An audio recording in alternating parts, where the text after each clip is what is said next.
Hello guys, let us discuss about the structure of Golgi complex. The Golgi complex first discovered by the scientist Camillo Golgi. Camillo Golgi नावाच्या सायंटिस्टने पहिल्यांदा डिस्कवर केलं. आता याचे various names आहे पहा. याला Golgi apparatus असं म्हटलं जातं किंवा गॉल्गी बॉडी असं म्हटलं जातं because it is a assembly म्हणजे 2-3 सबस्टन्स एकत्र आणू शकतो हा सेल ऑर्गेनेल. ओके, त्याला मॅन्युफॅक्चरिंग कम पॅकेजिंग युनिट असं म्हटलं जातं. म्हणजे याच्यामध्ये काही सबस्टन्सेस फॉर्म पण होऊ शकतात, सिंथेसाइज पण होऊ शकतात. ओके, त्यांचं पॅकेजिंग पण केलं जातं and it is also non as a transport unit. लक्षात ठेवायचं म्हणजे आपण गॉल्गी बॉडीला काय म्हणतो लक्षात ठेवायचं, it is an assembly. Okay, म्हणजे 2-3 सबस्टन्सला एकत्र आणू शकतो, ॲसेंबल करू शकतो. ओके, नंतर मॅन्युफॅक्चरिंग म्हणजे तयार करू शकतो. ओके, कम पॅकेजिंग म्हणजे मेनली याचं जे फंक्शन असतं ते पॅकेजिंगचं असतं, लक्षात ठेवायचं. ओके, अँड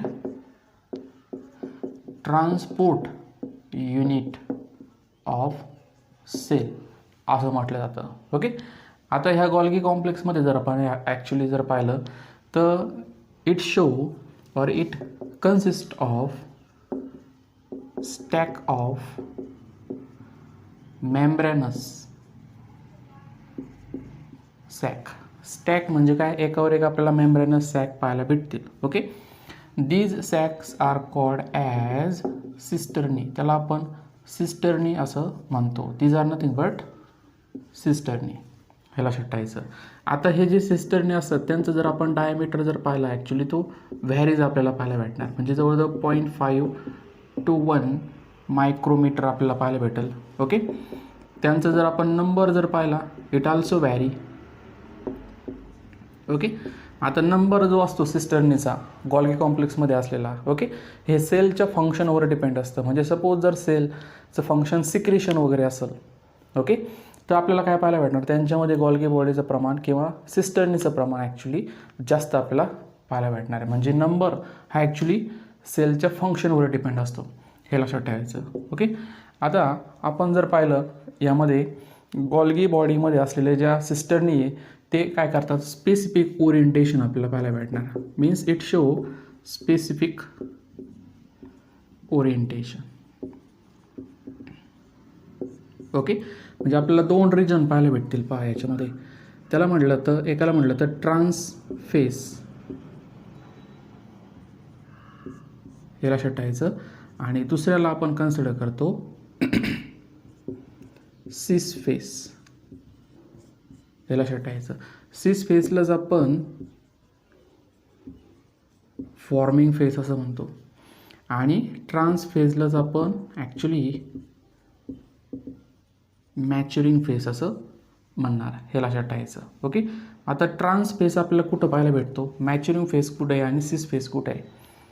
आता इथं जर आपण लक्षात घेतलं तर ॲक्च्युली ह्या साईडला काय प्रेझेंट आहे, एंडोप्लाझमिक रेटिक्युलम प्रेझेंट आहे. याच्यापासून व्हेसिकल्स काय होऊ राहिले, बडिंग ऑफ आपल्याला पाहायला भेटणार आणि ह्याच व्हेसिकलपासून ॲक्च्युली सिस्टरने फॉर्म होऊ राहिल्या गॉल्गी बॉडीच्या. ओके, म्हणजे हा जो फेस आपल्याला पाहायला भेटणार, हा जो रिजन आहे स्पेसिफिक रिजन, या रिजनला आपण काय कन्सिडर करणार, it is nothing but A forming face or it is called as cis face. याला सिस फेस असं म्हटलं जातं, टुवर्ड द एंडोप्लाझमिक रेटिक्युलम, हे लक्षात ठेवायचं. ओके, आणि मॅच्युरिंग फेस म्हणजे काय, आता वरच्या साईडला ॲक्च्युली काय होतं, सिस्टरनी मॅच्युअर होऊ राहिल्यात. म्हणजे ह्या फेसला आपण काय कन्सिडर करणार, it is nothing but a trans face. A trans face. Trans फेसमध्ये ॲक्च्युली सिक्रेटरी व्हेसिकल्स तयार होतील आणि ते सेलच्या बाहेर सिक्रेशन रिलीज करतील, हे लक्षात ठेवायचं. ओके, ट्रान्स फेसकडं किंवा त्याला मॅच्युरिंग फेस असं म्हटलं जातं.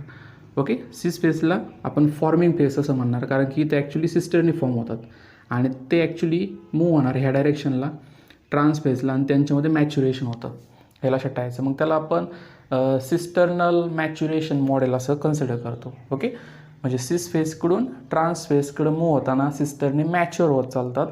मग त्याला काय म्हणणार आपण सिस्टरनी मॅच्युरेशन मॉडेल असं कन्सिडर करणार, हे लक्षात ठेवायचं. ओके, ह्या साईडला प्लाझ्मा मेम्ब्रेन प्रेझेंट असेल. हे लक्षात ठेवायचं. ओके, आता याच्यामध्ये जर आपण पाहिलं, हे जे गॉल्गी बॉडी आहे याचे आपल्याला काही स्पेसिफिक फंक्शन्स पाहायला भेटतील. ओके, एक तर हे ॲक्च्युली 2 टाईपचे फंक्शन्स परफॉर्म करण्यासाठी रिस्पॉन्सिबल आहे. इट रिस्पॉन्सिबल फॉर मॅन्युफॅक्चरेशन किंवा मॅन्युफॅक्चरिंग इट्स ओन प्रोडक्ट. हे काय करणार, स्वतःचे प्रॉडक्ट पण तयार करू शकतं गॉल्गी बॉडी, याला सटायचं. म्हणजे आता याच्यामध्ये जर आपण पाहिलं तर जे पेक्टिन आहे त्याला आपण सेल वॉलमध्ये पाहायला भेटतं. पहा आपल्याला पेक्टिन प्लांट सेल वॉलमध्ये. ओके, हे पेक्टिनचं फॉर्मेशन पण कशामध्ये होतं, गॉल्गी बॉडीमध्ये आपल्याला पाहायला भेटणार आहे. ओके, जे दुसरं आपल्याला फंक्शन पाहायला भेटणार ते म्हणजे काय, refining of product. Refining of product हे लक्षात ठेवायचं. रिफायनिंग किंवा त्याला म्हटलं तर modification of product which is release from the endoplasmic reticulum. म्हणजे एंडोप्लाझ्मिक रेटिक्युलममध्ये काही प्रोटीन जर तयार झाले, म्हणजे फॉर एक्झाम्पल ग्लायकोप्रोटीन वगैरे असतील किंवा ग्लायकोलिपिड्स वगैरे असतील. ओके, ह्याच व्हेसिकलपासून काय होतं, ॲक्च्युली गॉल्गी बॉडीच्या सिस्टरनी फॉर्म होते. ओके, मग ह्या सिस्टरनीमध्ये त्याच्यामध्ये मॉडिफिकेशन केलं जातं आणि नवीन प्रोडक्ट तयार केला जातो, हे लक्षात ठेवायचं.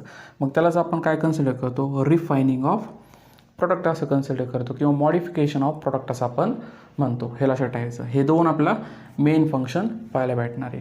म्हणजे endoplasmic रेटिक्युलमपासून actually Golgi body form होणार. ओके, आणि या साईडला आपल्याला पाहायला भेटतं प्लाझ्मा मेम्ब्रेन.